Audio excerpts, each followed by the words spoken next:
कि जिसके गले भुजंग की माला वो है बाबा डमरू वाला। प्रेम से बोले बाबा बैजूनाथ की, बाबा बासुकीनाथ की, नमः पार्वती पते हो। जिसके गले भुजंग की माला वो है बाबा डमरू वाला।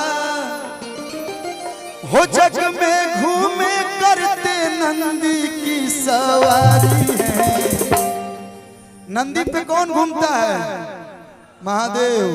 हो जग में घूमे करते नंदी की सवारी है। वो भोले भंडारी है जी। जग में घूमे करते नंदी की सवारी है। वो भोले भंडारी है जी। क्या बात है?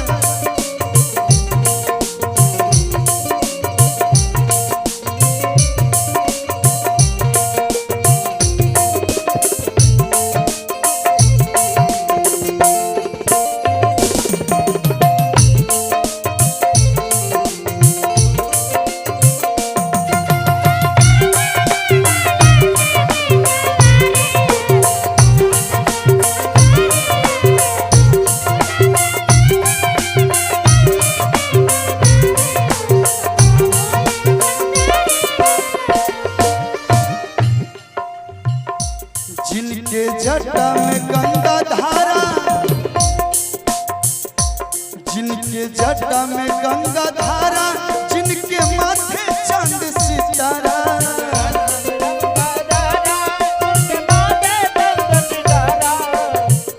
हो जिनके जटा में गंगा धारा, जिनके माथे चांद सितारा।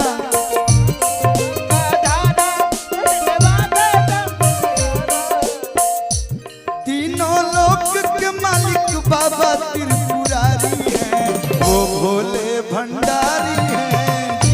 जग में घूमे करते नंदी की सवारी है। वो भोले भंडारी है जी।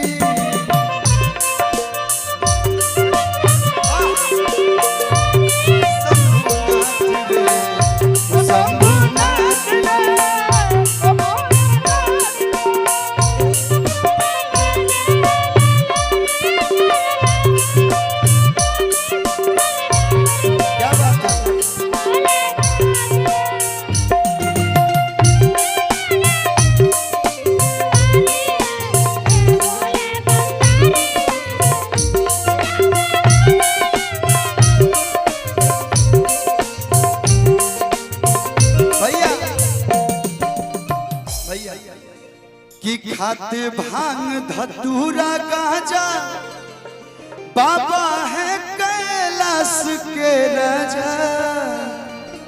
बाबा कैलाश के क्या है? कि खाते भांग धतूरा गांजा, बाबा है कैलाश के राजा। हो जिनकी रानी मैया गौरा राजकुमारी है। वो भोले भंडारी है जी। जिनकी रानी गौरा मैया राजकुमारी है। वो भोले भंडारी है जी।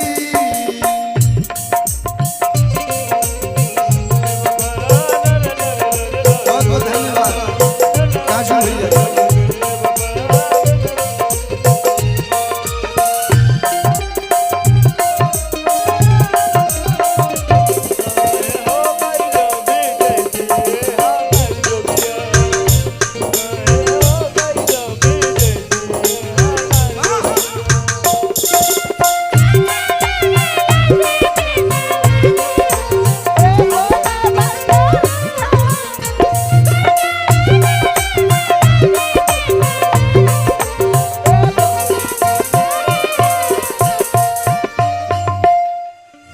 सब जोन गाना में सुकून मिलेला खुद के गा के, और सब गाना में ना मिलेला। थैंक यू बाबू। लेकिन जैसन मार्केट बा वैसा तनी मनी गावे के पड़ेला हमनी के, लेकिन आदमी कोशिश करेला कि अच्छा अच्छा भजन, और जब अच्छा अच्छा भजन के लोग प्यार देवे लगी तो हर लोग कोशिश करी दोनों भजन खराब ना होके, लेकिन सोचला के ऊपर में तो बाबा डमरू वाला आप लोग सुनी लोगो, ढेर सारा प्यार दी लो। लास्ट लाइन कहे के भैया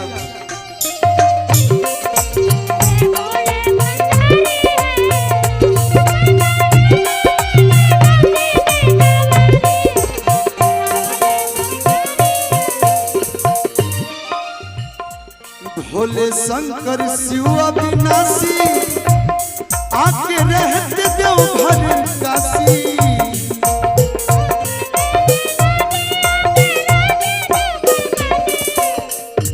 भोले शंकर शिव अविनाशी आके रहते देव भर काशी। हो निःशुल्क पुण्य सेवा शिविर सेवक तो पुजारी हैं। आप लोग पुजारी हैं बाबा के, काला ना कि बाबा के सब भंगी बाबा हमें तो सब पागल भक्त होता, आप लोग पागल हैं, आप लोग पगला भक्त हैं। आप लोग दिल से बाबा को प्रेम करते हैं, जितने लोग यहाँ पे सेवा कर रहे हैं, और सबका आशीर्वाद आप सभी लोग के साथ है। हो निःशुल्क पुण्य सेवा शिविर सेवक तो पुजारी है, वो भोले भंडारी है।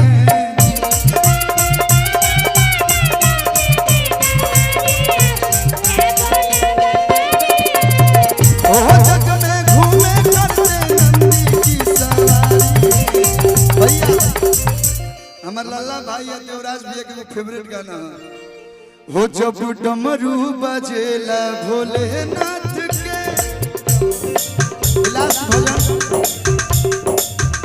जब डमरू बजेला भोलेनाथ के पूरा दुनिया भजन में मगन हो जाला।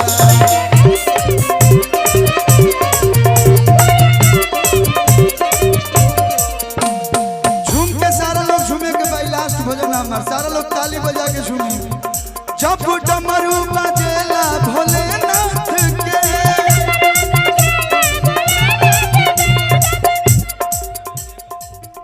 जब डमरू बजेला भोलेनाथ के पूरा दुनिया भजन में मगन हो जाला। मेघ बरसे लगे जैसे बरसे सावन,